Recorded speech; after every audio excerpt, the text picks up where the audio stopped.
India voice, आपकी सोच, आपकी आवाज। नमस्कार, आप देख रहे हैं इंडिया वॉइस और मैं हूं आपके साथ पुष्पेंद्र चौधरी। बुलेटिन की शुरुआत करेंगे। नई दिल्ली में प्रधानमंत्री नरेंद्र मोदी ने नीति आयोग की गवर्निंग काउंसिल की 11वीं बैठक की अध्यक्षता की। बैठक के दौरान उन्होंने कहा कि दुनिया इस समय अस्थिरता और अनिश्चितता के दौर से गुजर रही है, लेकिन भारत आत्मविश्वास और दृढ़ संकल्प के साथ विकास की राह पर आगे बढ़ रहा है।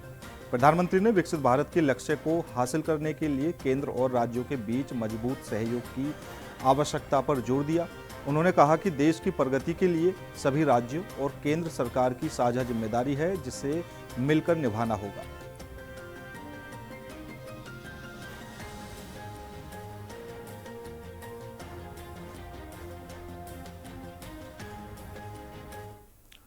दिल्ली में केंद्रीय मंत्री किरेन रिजिजू ने जीएसटी और संसद की कार्यवाही को लेकर महत्वपूर्ण बयान दिया है। उन्होंने कहा कि ऐतिहासिक जीएसटी बिल पारित कर पूरे देश में एक देश एक टैक्स व्यवस्था लागू की गई। इसके लिए संसद का संयुक्त सत्र आधी रात को बुलाया गया था।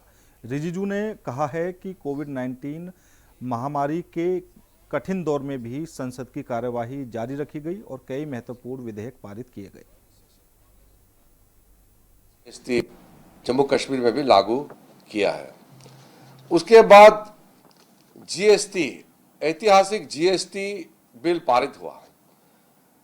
पूरा देश को वन नेशन वन टैक्स, एक सामान्य टैक्स पूरा देश पर में लागू करने का रात को 12 बजे जॉइंट सेशन पार्लियामेंट बुला करके जीएसटी बिल पारित किया।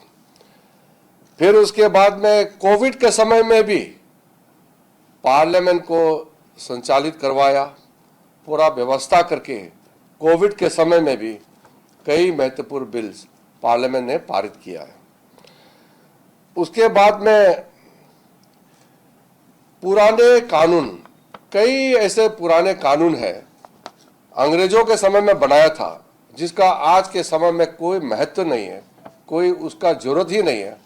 ऐसा 1725 पुराने कानूनों को स्टैट्यूट बुक से हटा दिया गया है।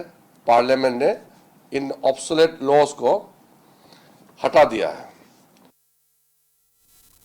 जयपुर में केंद्रीय मंत्री अश्विनी वैष्णव ने एमएनआईटी के छात्रों से संवाद किया। उन्होंने संस्थान की तकनीकी नेतृत्व क्षमता और समृद्ध इतिहास की सराहना की। वैष्णव ने बताया कि एमएनआईटी जयपुर में 3 नई पहलों पर फैसला लिया गया है। इनमें सबसे प्रमुख एक अत्याधुनिक क्वांटम लैब की स्थापना है, जो छात्रों और शोधकर्ताओं को उन्नत तकनीकी अनुसंधान के अवसर प्रदान करेगी। जो आज एमएनआईटी जयपुर में स्टूडेंट्स के साथ बातचीत करने का मौका मिला। बहुत ही एक पुरानी समृद्ध इतिहास वाली कॉलेज है, बहुत अच्छी टेक्नोलॉजी में लीडरशिप है एमएनआईटी जयपुर की। यहाँ पर 3 नए इनिशिएटिव्स का आज डिसीजन हुआ। एक तो क्वांटम लैब बनेगी एमएनआईटी जयपुर में, और क्वांटम आज जो एआई का हम पावर देख रहे हैं, क्वांटम उससे भी आने वाले समय में उससे अधिक पावर की एक टेक्नोलॉजी की वेव है। तो उसके लिए स्टूडेंट्स को हम कैसे तैयार करें, उसका काम इसमें क्वांटम लैब में होगा। सेकेंड, सेमीकंडक्टर्स की फैब्रिकेशन का जो काम है, यानी सेमीकंडक्टर को जो मैन्युफैक्चर करने का काम होता है, उस काम को सीखने के लिए एक बहुत अच्छा सिमुलेशन सिस्टम है सेमाइवर्स। सेमाइवर्स सिस्टम को एमएनआईटी जयपुर में स्टार्ट करेंगे, जिससे कि यहाँ पर स्टूडेंट्स को सेमीकंडक्टर फैब्रिकेशन की ट्रेनिंग मिल सके। साथ ही साथ जो सेमीकंडक्टर डिज़ाइन के जितने मोस्ट मॉडर्न टूल्स है, सिनॉप्सिस, कैडेंस, वो सारे टूल्स यहाँ पे स्टूडेंट्स को मिले हैं, यूज़ करना चालू हुए। स्टूडेंट्स ने कहा कि अभी सीखने में और प्रयास करना पड़ेगा, तो आज स्टूडेंट्स को चैलेंज दिया है कि जल्दी एमएनआईटी में बनाएं, अपनी एक चिप बनाएं और चिप बना के उसको मैन्युफैक्चर कराएं। तो कई कॉलेजेस में, करीब 323 कॉलेजेस में इस तरह का प्रयास चल रहा है। तो उसी श्रेणी में एमएनआईटी भी आए, ऐसा स्टूडेंट्स को आज चैलेंज दिया है। और तीसरा, एआई की एक लैब बनाएंगे, जिससे कि एआई का पूरा, एआई मिशन का जो पूरा नेटवर्क है, उसमें एमएनआईटी। दिल्ली में कांग्रेस के राष्ट्रीय अध्यक्ष मल्लिकार्जुन खड़गे ने पार्टी के संगठनात्मक और राजनीतिक मुद्दों पर महत्वपूर्ण बैठक की। बैठक में एआईसीसी के महासचिव, विभिन्न राज्यों के प्रभारी और पीसीसी अध्यक्ष शामिल हुए। इस दौरान मौजूदा राजनीतिक घटनाक्रम, संगठन की रणनीति और आगामी चुनावी तैयारियों पर चर्चा की गई। पार्टी नेतृत्व में राज्यों में संगठन को और मजबूत करने और जन सरोकारों से जुड़े मुद्दों को प्रभावी ढंग से उठाने पर जोर दिया गया है। बैठक को कांग्रेस की भविष्य की राजनीतिक रणनीति तय करने की दिशा में अहम माना जा रहा है।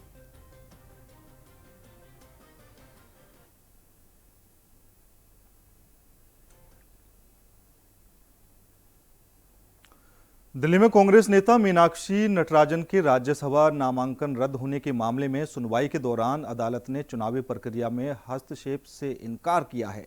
वकील संकेत गुप्ता ने बताया कि मीनाक्षी नटराजन ने भारत निर्वाचन आयोग के फैसलों को चुनौती देते हुए याचिका दायर की थी। सुनवाई के दौरान वरिष्ठ अधिवक्ता अभिषेक मनु सिंघवी ने पक्ष रखा। अदालत ने स्पष्ट किया कि वह चुनाव प्रक्रिया में दखल नहीं देगी।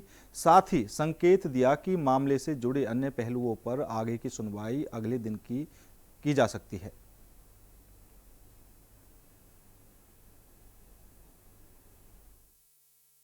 आज ऑनरेबल कोर्ट में मीनाक्षी नटराजन जी ने एक पिटीशन दायर की थी। उस पिटीशन में उन्होंने ऑनरेबल कोर्ट से इलेक्शन में जो उनकी इलेक्शन के बारे में जो उन्होंने एक रिट फाइल की थी, उसमें उन्होंने क्लियरली मांगा था कि ईसीआई ने जो भी उनके साथ किया है उसके अगेंस्ट वो यहाँ पर इलेक्शन पिटीशन में आए थे। लेकिन आज कोर्ट ने अभिषेक मनु सिंघवी ने जब मेंशन किया तो कोर्ट ने यह क्लियर कर दिया कि हम इलेक्शन प्रोसेस में इंटरवेन नहीं करेंगे। उसके बाद अभिषेक मनु सिंघवी जी ने सब समझाया उन्हें कि किस तरह आज तीनों लोग वहां पर निर्वाचित हो जाएंगे।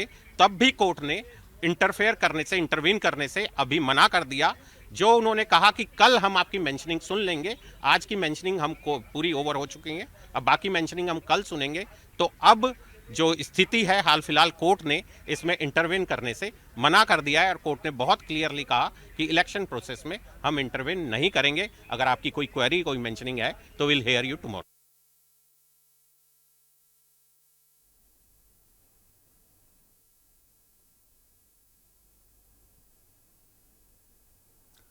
फिलहाल रुकेंगे छोटे से ब्रेक के लिए। ब्रेक के बाद खबरों का सिलसिला लगातार जारी है।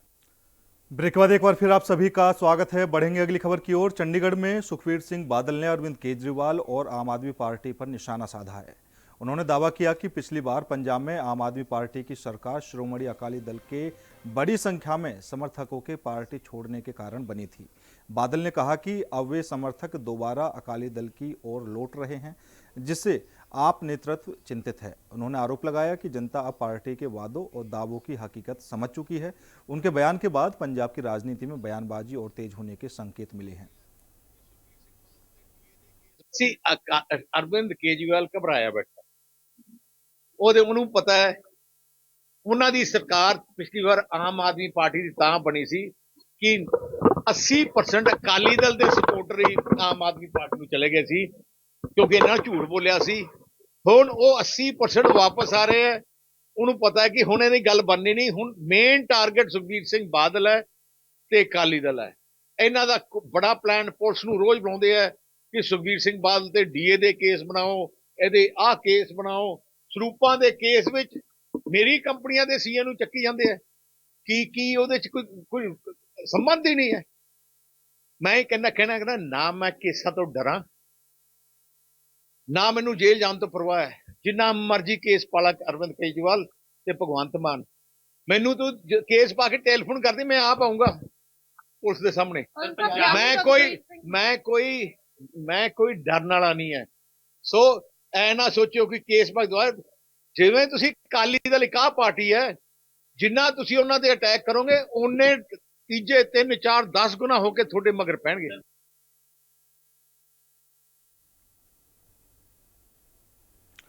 लखनऊ से एक बड़ा राजनीतिक बयान सामने आया है। उत्तर प्रदेश सरकार में स्वतंत्र प्रभार मंत्री कपिल देव अग्रवाल ने प्रधानमंत्री नरेंद्र मोदी के कार्यकाल के 12 वर्ष पूरे होने पर केंद्र सरकार की उपलब्धियां गिनाई। मंत्री ने कहा कि मोदी सरकार के दौरान देश की सीमाएं पहले की तुलना में अधिक सुरक्षित हुई हैं और राष्ट्रीय सुरक्षा को मजबूत करने के लिए कई महत्वपूर्ण कदम उठाए गए हैं।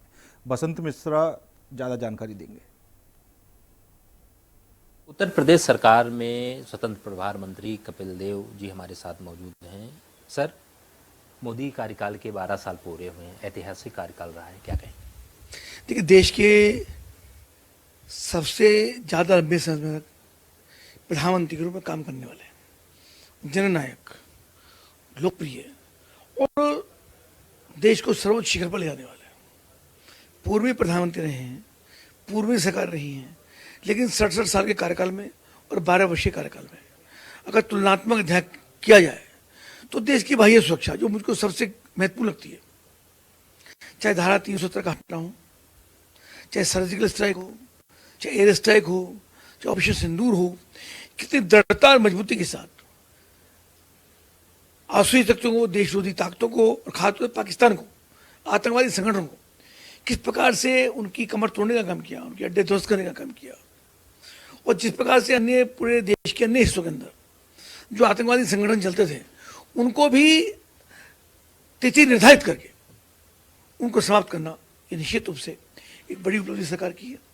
इंफ्रास्ट्रक्चर के मामले में, चाहे वंदे भारत ट्रेन हो, चाहे इंफ्रास्ट्रक्चर हो, चाहे सड़कों की कनेक्टिविटी हो, एक शानदार सड़कों का जाल पूरे देश भर के अंदर, ट्रेनों का समय से चलना, एयर कनेक्टिविटी पूरे देश भर के अंदर बढ़ी है, युवाओं को अनेक प्रकार के रोजगार, उत्तर प्रदेश के अंदर 9 लाख लोगों को सरकारी नौकरियां, एक रुपये का भ्रष्टाचार नहीं, किसान सम्मान निधि के माध्यम से पूरे देश भर के किसानों को किसान सम्मान निधि के माध्यम से आत्मनिर्भर करना और उनकी खेती का, उनकी फसल का उचित मूल्य दिलवाना एक क्षेत्र के अंदर। इसके अलावा भी चाहे फिर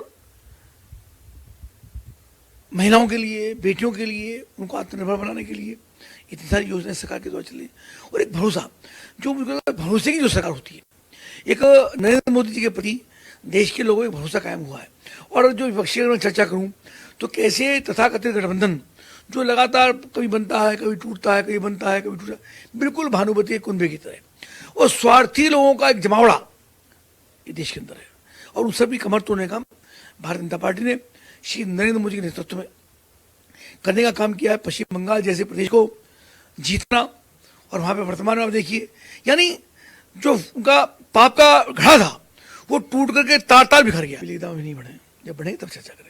अखिलेश यादव ने आरोप लगाया था कि राम मंदिर में जो चढ़ावा है वो चोरी हो गया है, ऐसे में जो चंदा चोरी करते थे उन पे आरोप लगा। अब अखिलेश बाबू बचा तो इनको इस बहाने का मतलब मंदिर की याद तो आई, वो तो राम मंदिर का नाम लेने से डरते थे, राम का नाम लेते वो करंट लगता था।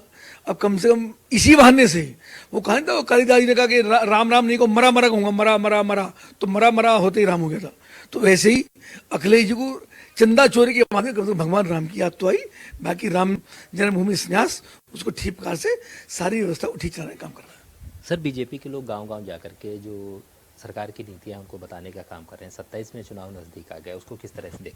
ठीक चल रहा है, बिल्कुल हमारे घर घर जा रहे हैं, डोर टू डोर जा रहे हैं, लोगों के पास जा रहे हैं, सरकार की नीतियों को बता रहे हैं, और फिर भी कहीं दिखती है उनकी समीक्षा करके, बातचीत करके, लोगों से मिलकर उनकी भावना के अनुरूप काम करने का काम कर रहा है। ये थे उत्तर प्रदेश सरकार में स्वतंत्र प्रभार मंत्री कपिल देव अग्रवाल जी, जिनका साफ तौर पर कहना है जिस तरह से 17 में सरकार बनी थी, लेकिन 27 में उससे और भी बेहतर बम्पर जीत के साथ फिर से उत्तर प्रदेश में बीजेपी की सरकार बनेगी। Video Harita Basant Mishra, India Voice, Lucknow.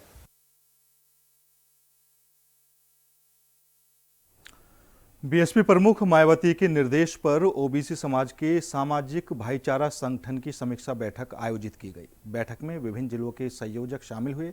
नेताओं ने बताया कि बहन जी द्वारा पहले दिए गए संगठनात्मक कार्यों की समीक्षा की गई और आगे की रणनीति तय की गई है। बैठक में निर्देश दिया गया कि कार्यकर्ता गांव-गांव जाकर चौपाल बैठकें आयोजित करें और जनता के बीच मजबूत सामाजिक गठबंधन तैयार करें। संगठन विस्तार और जनसंपर्क अभियान को तेज करने पर भी जोर दिया गया है। पार्टी के प्रदेश अध्यक्ष विश्वनाथ पाल हमारे साथ बातचीत के लिए मौजूद है। सर, कल बसपा कार्यालय पर 2027 के चुनाव को लेकर तमाम पार्टी के पदाधिकारियों के साथ बैठक हुई, आप भी बैठक में शामिल रहे, क्या कुछ निर्देश दिए गए? देखिए, बहुजन समाज पार्टी की राष्ट्रीय अध्यक्ष माननीय बहन जी के निर्देश पर कल ओबीसी समाज के सामाजिक भाईचारा संगठन की कमेटियों को बुलाया गया था, जो हमारे सभी जिले के संयोजक लोग मौजूद थे, और उनको जो माननीय बहन जी ने पहले काम दिया था संगठन का, उस काम की समीक्षा की गई है, और आगे गांव-गांव जा कर के चौपाल बैठक करके एक जनता का गठबंधन तैयार करने का निर्देश दिया गया है माननीय बहन जी के द्वारा। तो वो लोग जाकर के गांव में चौपाल बैठक करेंगे और जनता का एक गठबंधन तैयार करेंगे, जिसके बल पर हम लोगों ने साथ में अपनी सरकार पूर्ण बहुमत बनाई थी और फिर उसी जनता के गठबंधन के सहारे 27 में सरकार बनाने का काम किया जाएगा। इंडिया गठबंधन एक बार फिर से एक्टिव नजर आ रहा है। दिल्ली में बैठक की गई, तमाम 25 विपक्षी दल शामिल रहे। बहुजन समाज पार्टी ने अपने आप को इंडिया गठबंधन से अलग रखा है। क्या माना जाए 2027 के चुनाव में बसपा अकेले फिर से चुनाव लड़ेगी? वही तो मैं बता रहा हूँ, इंडिया गठबंधन कोई मतलब नहीं है। पिछली बार भी 24 में जो गठबंधन बनाने वाले लोग थे, गठबंधन घूम घूम बनाया कौन था मालूम है? कौन बनाया था? कांग्रेस, नीतीश। वो कहाँ खड़े थे? बीजेपी में। जयंत वो कहाँ खड़े थे? बीजेपी में। ममता वो कहाँ खड़ी थी 24 में? गठबंधन के बाहर। उस गठबंधन का कोई मतलब नहीं है, समझ रहे ना? और हम लोग ऐसे लोगों के चक्कर में नहीं पड़ते। हमारी नेता मान्य बहन जी की अपनी प्लानिंग है, अपनी रणनीति है, और हम लोगों ने बिना किसी गठबंधन के 2007 में मान्य बहन जी ने अपनी रणनीति प्लानिंग के तहत काम करके सरकार बनाई है। कोई हम नई बात नहीं बताने जा रहे हैं, और उसी फार्मूले पर 27 में भी बीएसपी पूर्ण बहुमत की सरकार बनाएगी। अखिलेश यादव ने आरोप लगाया है कि राम मंदिर के दान पात्र से करोड़ों रुपए की चोरी की गई है, हेराफेरी की गई है। इसको लेकर पीएमओ ने भी अब मामले का संज्ञान लिया है। आप कैसे देखते हैं? इस बात को अखिलेश से पूछिएगा, क्योंकि मुझे ऐसी कोई जानकारी नहीं है। बहुत शुक्रिया बातचीत के लिए। बसपा के प्रदेश अध्यक्ष विश्वनाथ पाल हमारे साथ मौजूद थे। कल बसपा कार्यालय में बड़ी बैठक की गई, जिसको लेकर तमाम पदाधिकारियों को निर्देश दिए गए हैं बूथ स्तर पर पार्टी को, संगठन को किस तरीके से मजबूत करना है। कैमरा पर्सन हरीश के साथ अजहर खान, इंडिया वॉइस, लखनऊ। गाजियाबाद में जिम ट्रेनर्स के लिए पहचान पत्र और पुलिस वेरिफिकेशन अनिवार्य करने का फैसला लिया गया है। जिलाधिकारी रविंद्र कुमार ने कहा कि हाल के दिनों में जिम ट्रेनर्स द्वारा फर्जी पहचान या नकली नाम से काम करने और आपराधिक गतिविधियों में शामिल होने की शिकायतें सामने आई हैं। इसे देखते हुए सभी जिम संचालकों को ट्रेनर्स का पुलिस वेरिफिकेशन कराने का निर्देश दिया गया है। हालिया दिनों में बहुत सारे ऐसे मामले सामने आए हैं जिसमें बहुत सारे जो जिम ट्रेनर हैं अपनी पहचान छुपा के वहाँ पे काम करते हैं और कुछ छद्म नाम रख के और उसके माध्यम से वहाँ पे कार्य कर रहे हैं। और ऐसे भी मामले आए कि जिसमें अपनी पहचान छुपाकर और अन्य कोई नाम बताकर, अन्य धर्म बताकर, अन्य कोई अपनी पहचान बताकर उसके माध्यम से बहुत सारे लोगों को वहाँ पे ठगने का काम किया गया है, परेशान करने का काम किया गया है और उनके साथ में अलग अलग क्रिमिनल एक्टिविटीज भी हुई है। तो उसको देखते हुए हम लोगों ने निर्णय लिया है कि जितने भी जो जिम के ओनर्स हैं सभी को अभी एडीएम सिटी की तरफ से एक ऑर्डर इशू होगा, जिसमें जितने जिम ट्रेनर्स हैं वहाँ पे एक तो सभी का पुलिस वेरिफिकेशन, जैसे किराएदारों का हम कराते हैं, पुलिस वेरिफिकेशन कराने के बाद ही उनको वहाँ पे रखें। और दूसरा, सभी को आई कार्ड पहनना भी हम लोग अनिवार्य करने जा रहे हैं, जिसमें उनका रियल नाम क्या है पूरा उसमें पता होना चाहिए, ताकि जो भी व्यक्ति उनसे ट्रेनिंग ले रहा है उनके बारे में पूरे तथ्य हो जाने, सही नाम और सही पता, पूरी पहचान उनके बारे में जाने। और जब वेरिफिकेशन होगा उसके माध्यम से किसी का आपराधिक इतिहास तो नहीं है उसका भी हम लोग पता चल जाएगा। ये लगातार जो हम लोग अखबारों के माध्यम से, मीडिया बंधुओं के माध्यम से जो खबरें सामने आ रही हैं और लगातार कुछ क्रिमिनल इंसिडेंट इस तरीके के हुए हैं, उसके बाद ये निर्णय लिया गया। लखनऊ में मेडिकल कॉलेजों में धर्म परिवर्तन विरोधी सेल बनाने के फैसले पर समाजवादी पार्टी के विधायक अमिताभ वाजपेयी ने सरकार पर निशाना साधा है। उन्होंने कहा है कि बीजेपी लंबे समय से केंद्र और उत्तर प्रदेश में सत्ता में है, फिर भी यदि धर्म परिवर्तन रोकने के लिए यह निर्देश जारी करने पड़ रहे हैं तो सरकार की विफलता ये दर्शाती है। वाजपेयी ने कहा कि राज्यपाल का पद संवैधानिक है और उनके निर्देशों को गंभीरता से लिया जाना चाहिए। वो निर्देश सरकार को मानना चाहिए। इस देश में भारतीय जनता पार्टी सरकार 12 साल से है और प्रदेश में 9 साल से अधिक हो गए भारतीय जनता पार्टी सरकार के। जिस सरकार की नींव ही धार्मिक आधार पर नफरत फैला करके है, जो सरकार केवल आज भी नमाज और कब्रिस्तान पर ही भाषण करती है, वो सरकार अपने इतने लंबे कार्यकाल में अगर धर्मांतरण को नहीं रोक पाई है तो ये जो राज्यपाल की टिप्पणी है ये सरकार के नकारेपन का प्रतीक है। राज्यपाल एक संवैधानिक पद है, उसका दिया हुआ निर्देश सरकार को मानना चाहिए और सरकार को स्वीकार करना चाहिए कि आज भी वो धर्मांतरण रोक पाने में पूरी तरीके से नाकामयाब है और ये सरकार की नाकामी का सबूत है जो राज्यपाल जी ने कहा। दिल्ली में उत्तर प्रदेश सरकार के मंत्री संजय निषाद ने प्रधानमंत्री की आर्थिक नीतियों की सराहना की है। उन्होंने कहा कि जिस भारतीय अर्थव्यवस्था को कभी गिरावट की ओर बढ़ता हुआ बताया जा रहा था, उसे प्रधानमंत्री के नेतृत्व में फिर से मजबूत और स्थिर बनाया गया है। निषाद ने कहा कि सरकार की नीतियों ने देश को आत्मनिर्भर बनाने में महत्वपूर्ण भूमिका निभाई है। और हमारे युग पुरुष हैं, बधाई देता हूं प्रधानमंत्री को कि भारत की डूबती हुई अर्थव्यवस्था, पहचान डूब रहा था, उसको निकाला बाहर, वो भारत को सशक्त किया, आत्मनिर्भर बनाया, आज के दिन अर्थव्यवस्था को सुदृढ़ किया। ऐसे प्रधानमंत्री हैं जो मत्स्य मंत्रालय को अलग किया हो, 61,000 करोड़ रुपया दिया हो और इसमें तमाम योजनाओं के माध्यम से ये उजड़े हुए परिवारों को काम किया। और हमारे जैसे लोगों को त्रेता में कभी भगवान राम ने निषाद राज को गले लगाया था, इस युग में एक निषाद राज के वंशज के बेटे एक गांव के बीच में लाकर उन्होंने गले लगाया।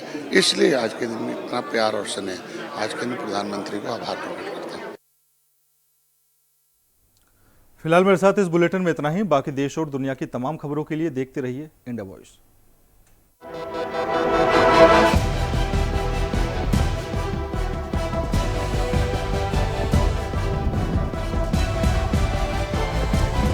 इंडिया वॉइस, आपकी सोच, आपकी आवाज।